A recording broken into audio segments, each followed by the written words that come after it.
Now, listen, I really want you guys to sit with me on this one because this one is one of those stories that sounds like a local headline from, a city, but you look under the hood and it's a blueprint. And a blueprint gets copied. And what's being tested in Memphis right now could be coming to a city near you. So good day. Welcome to Blacklogic, everyone, where we don't perform outrage, we diagnose power. And today we are diagnosing one of the oldest questions in American life, dressed up in brand new clothing when government floods your neighborhood with officers and calls it safety.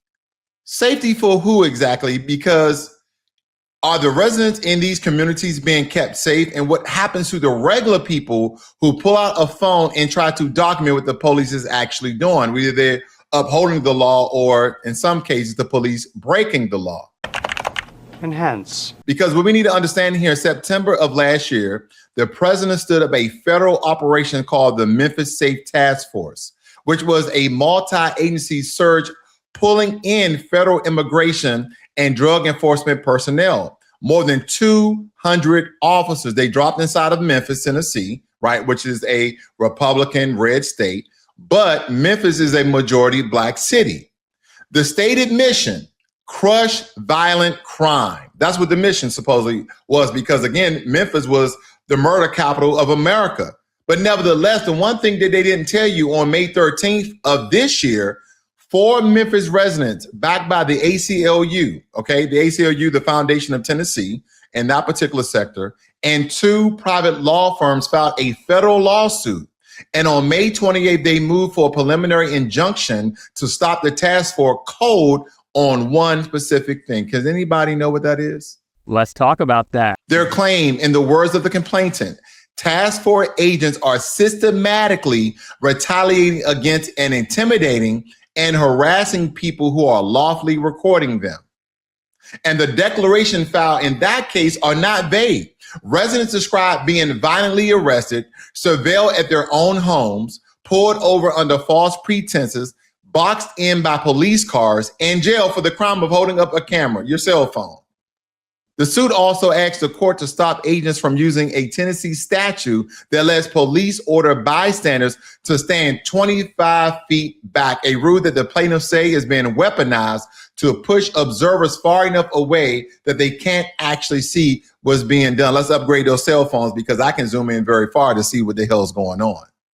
Now, here's where you got to slow down and pay attention, because the headline number and the real number are 2 different animals. The official line is that the violent crime in Memphis is down more than 40% of this year since the task force launched. Sounds like a victory lap. Everybody's like, yeah, that's great. The thing that President Trump put in place, this federal task force of Memphis, has actually done a great thing. But here's a part that doesn't make this press release all that good. What? Memphis crime had already been falling steadily since 2023. He had already hit a 25-year low before the task force even rolled out. And some of you are like, well, he increased the efficiency and productivity of the crime rates dropping. But when somebody runs in after the fire's mostly out and takes credit for the water, aren't you allowed to ask a couple of questions? Yeah. Now, before we get into the details, let me share something with you guys just very, very quickly. Now, this is the report from the ACLU, and I want to just point out a couple of things here for you guys to see.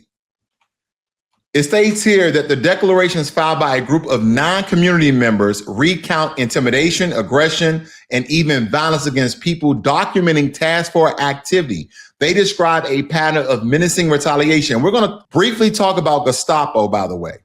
Okay. Now, it states here that the task force agent, and this is from one of the plaintiffs that's part of the ACLU court case. The agent tackled me to the ground with immense force. Once I was on the ground, he and another person pinned me to the ground face down. I was shocked and scared. I did not know what was happening or understood that they were arresting me because I hadn't broken any laws, and they did not tell me that I was under arrest. Here's another plaintiff. As I approached, the ICE agent said something like, "Hey, Melissa, you're late." Hearing him call my name was chilling. I knew my photo had been taken at a prior scene and suspected my license plate had been photographed too. But for him to connect me to those other scenes and call me by my name was truly frightening. So it's almost like the police is investigating the people who are recording them. Now, some of you like, I don't see a crime in that. I don't see it, but it's a scare tactic, right? It's a scare tactic. The task force follows me when I'm in my car. The task force knows where I live. And at the same time, whenever I see another task force vehicle following me, I wonder whether this can really be happening to me. So one of the questions that I ask myself, like, what if we did this to police? Is this illegal? Like if we did some of the same things to police officers, right? These so-called public servants. So I just wanted you guys to follow me very quickly, because I know a lot of you people who are backing the blue, and I back the blue when it's true, when they're doing the right thing. When they're doing the wrong thing, we should not be backing the blue. That's just my opinion, or those particular blue officers. Now, it states here, while following them is not a per se crime, it can quickly escalate if the officer feels their safety or the public safety is compromised. So why don't we have the same rules, regulations, and policies for innocent civilians who are recording in public police activity? Okay? Because at any time or any moment, a police officer can feel like their safety is being harmed or something like that. Then it goes on to state that consider the following factors if you choose to proceed. Tailgating rules. Follow too closely behind any vehicle, including police, is a traffic violation. Okay, so that's applicable to everybody on the road driving. That felt good. Interference versus observation. You are legally allowed to observe and record police actions in public spaces, but doing so while obstructing an officer's movement or refusing to give them space can lead to arrest. Of course, you are involving yourself in police activity. You're not giving them enough space, enough room to conduct their police activity, so to speak. But again, these residents, it's been proven that they're being intimidated, they're being aggressed on in all these different regards. Now, I'm working backwards here. The Gestapo. Now, it's not egregious as Gestapo, but it's somewhat relatable. Now, the Gestapo was the official secret political police force of Nazi Germany, established in 1933 and eventually led by Heinrich Himmler, and served as a brutal instrument of state terror operating entirely outside the bounds of traditional law and judicial review. And look what it states right here. The Gestapo target political dissidents, Jews, Jehovah's Witnesses, queer individuals, and labor union leaders, agents operating mostly in plain clothes. Now, during that time was, all white people in Germany. But in these regards, this is a black city. So just replace this with black. Protective custody. The organization had the power to arrest individuals without warrants and send them directly to concentration camps without a trial. Same difference here in some regards of some of the claims that we saw here, right, of these plaintiffs and how they're being harassed, thrown to the ground. Again, not the exact same tenet of the Gestapo, but very similar in some regards. I need a sight as sharp as my work. I deliver fuel. I need an app.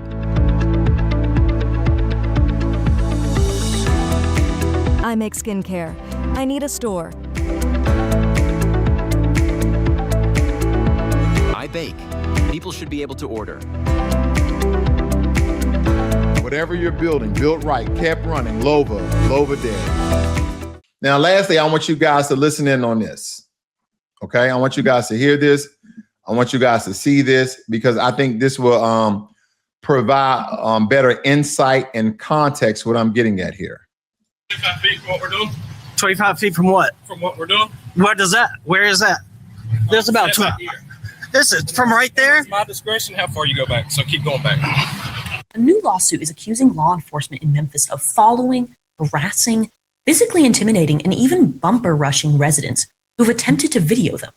The ACLU has filed a lengthy First Amendment lawsuit against numerous officials in the Trump administration and Tennessee law enforcement over a startling pattern of retaliation and harassment by Memphis Safe Task Force agents. The lawsuit covers a lot of ground, but focuses on 4 Memphis residents who, according to the lawsuit, were followed, threatened, harassed, falsely arrested, and in multiple cases rushed with vehicles by task force agents after residents attempted to photograph or film agents' activities since agents' arrival in Memphis back in September 2025.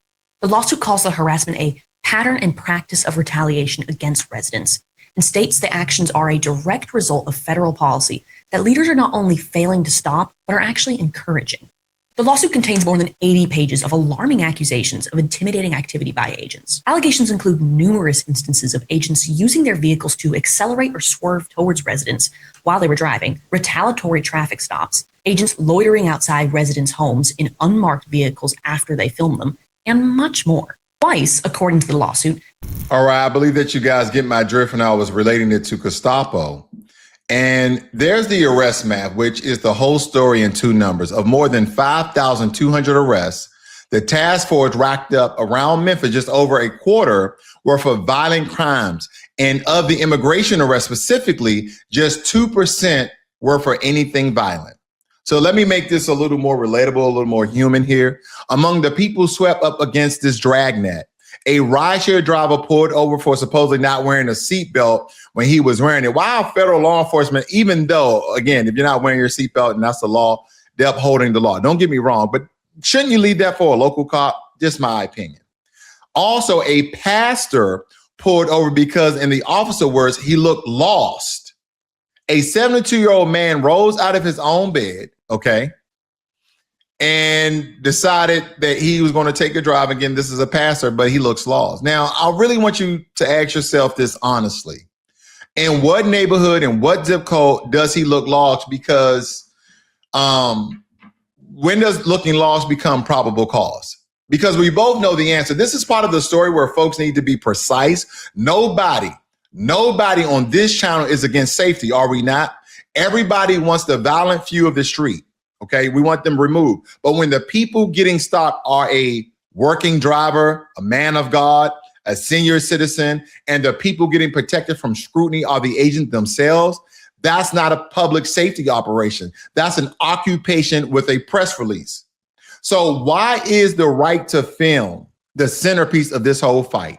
Because the camera is the only equalizer regular people have. Think about it. For most of the American history, it was your word against the officer's word, and your word always lost every time. The phone and the phone camera changed that. The phone is the reason the names you know became the names that you know. The phone turned allegations into footage. So when a task force starts treating the camera itself as a threat, when filming becomes the thing that gets you boxed in and booked, understand what's really being said. They're not trying to stop a crime. They're trying to stop a witness. You cannot have accountability in the dark.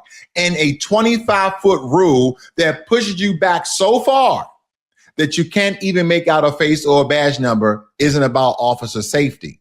This is the reason why I'm calling for people to get new cell phones and increase their camera footage so we don't have those excuses, because I can be 100 yards back and still get a clear shot, okay? Samsung Galaxy 25. Okay, that's not a plug for a commercial, just letting you know what type of phone I have because it was very expensive. But anyway, it's about making sure that the officer's safety, that's what they're claiming, right? But it's also about making sure that the only version of the event that survived is theirs. And the First Amendment protects your right to record public officials doing public business in public. That's not a loophole, ladies and gentlemen.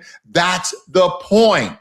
Now, I want you guys to zoom all the way out, because here's the part that the national coverage keep missing. The White House has openly held up Memphis as a model, a blueprint for federal crime crackdowns in other cities. So this isn't a one city story. This is a pilot program, and pilot programs that aren't challenged became national policies. Now, I wonder if there's any other town, any other city, any other region, any other municipality that have these task force to rain down holy hell on the residents. Yes. Should Memphis be decreasing crime year after year? Yes, and they have been. My thing, if you're going to do this to 1, 2, or 3 cities, and this is the one red city that I can recall, this should be happening in every city, not majority Black cities, not majority white cities, not majority Asian or Hispanic cities. Every city in America, because every city in America have higher crime rates than their suburban areas and their rural areas. but this should be occurring across the nation. But these, in my opinion, with my rhetoric, are targeted attack. And here's the pattern. Because it's an old one wearing new clothes. You take a real problem, right? Crime in Memphis was real. We're not going to sidestep that. Crime in Memphis is real. And you use it as the doorway for something much, much bigger. Federal officers, immigration enforcement fold into street policing, mass stops, and now a campaign to make sure that nobody can document any of it. The problem is the doorway. The power grab is the room that you walk into. And the people who live in that room every time are usually Black people, working folks who never get asked whether they wanted 200 officers and a 25-foot rule in exchange for a crime drop that was already happening. And I know in my comment section, oh, you're going to have the bigots, you're going to have the racists, you're going to have people with subconscious discriminations and bias. And they're going to say, well, if crime was high in Memphis, why are you against federal assistance and help to eradicate criminals from the neighborhood? I'm not. It's just a bigger ploy of how they go about certain demographics more so than other demographics in certain cities and in certain states. So we have to look at this not only as a criminal enterprise, but as well as a political strategy to paint a broad picture across America. That call was perfect. I think that's the point when people become radicalized, either by a party or a group of politicians. They think in a particular matter and they don't believe that nothing else is occurring under the covers. So let me put this long line where it belongs, right? Because none of this is new. Federal surges into Black cities have a history, and the Strip rarely changes. You announce an emergency, right? You flood the zone. You rack up a big arrest number for the cameras, and then quietly, the fine print shows that most of the arrests were for low-level stuff: a broken tail light, an open container, the one from a missed court date from a parking ticket. The headline says violent crime. The booking sheet says something very different. We just watched the exact gap play out in Memphis in real numbers. See, I do want meritocracy. I also want equality of policing in America, right? Whatever happens to a Black person should happen to a white person, should happen to an Asian person, should happen to a Hispanic person. If they are over policing in the Black community, they should be over policing in the white community. Whether it be predicated upon their financial status or their educational attainment or anything thereof. I just want true equality. I want true meritocracy, as they state. And what the hell was that all about? 5,000 plus arrests, and a quarter of them violent. That's not a coincidence. That's the model working as designed. And here's the through line to everything this channel covers. The people asked to trade their privacy, their freedom of movement, and now their right to film for a little extra safety are almost never the people who get to write the rules of the trade. The deal gets made about us. It goes over our heads and then handed to us as a done deal. The camera is how we read the fine print for ourselves. That's why it went down. I want you guys to look at the past 10 years of all the atrocities of brutality from some police officers of innocent Black men and women who were unarmed and non-aggressive to police officers. And look at the brutality they went through. And look at very few of these officers were brought to justice because of their crimes while wearing the uniform. So this is not outrage from an emotional standpoint. This is statistical, the way that we look at all the occurrences of how Black people are interacting with the police, or let alone how the police is interacting with Black people. So what do we do actually? First, and I can't say this loud enough, we need to know our rights. You have the right to record police and federal agents performing their duties in public. We need to stay calm. Emotional outrage is just another tenet, is just another reason for them to harm you. We need to keep a safe distance. Don't interfere, but keep rolling and keep recording. Knowing the rule, it's its own form of protection, and they are counting on you not knowing it. Number two, watch this case. The injunction motion is live right now. If a federal judge rules that you cannot be punished for filming a task force, the protection echoes into every city on that blueprint list. If the court lets it slide, that's a green light. Either way, the ruling is a story to track.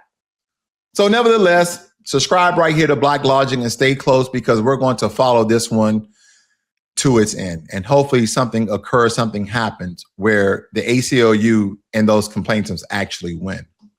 And this is the organizing part. Make your local officials say it loud before any mayor, any council member, any sheriff gets your vote. See, don't just be not voting in your local municipalities, because here's where you exercise your personal power. You go out and vote for people who are going to actually uphold the law and not brutalizing the citizens in the rights they're in the rights that they have in order to record the police. See, if a federal task force comes to your city, what is your policy on residents' rights to record? Not a feeling, not your emotions, a policy in writing. A community that demands that answer in advance doesn't get occupied by surprise. Because here's the big picture, ladies and gentlemen. The task force, the arrest numbers, the camera crackdown, the 25-foot rule, they're all connected by one thing, and that's power. Who gets to watch? Who gets to watch it? Who gets protected? Who pays the price for asking questions? The courts have a chance to draw a line here. And our job is to make sure the whole country is watching what they do. So drop a comment. If you've ever been told to stop filming, hit that like button, subscribe to the channel, and share this with somebody who needs to know the rights before they need to use them. And if you're not familiar with my site, outvoicevote.org, go there to be spun up on political information and links to go to political sites to sign up to make sure you are ready to vote.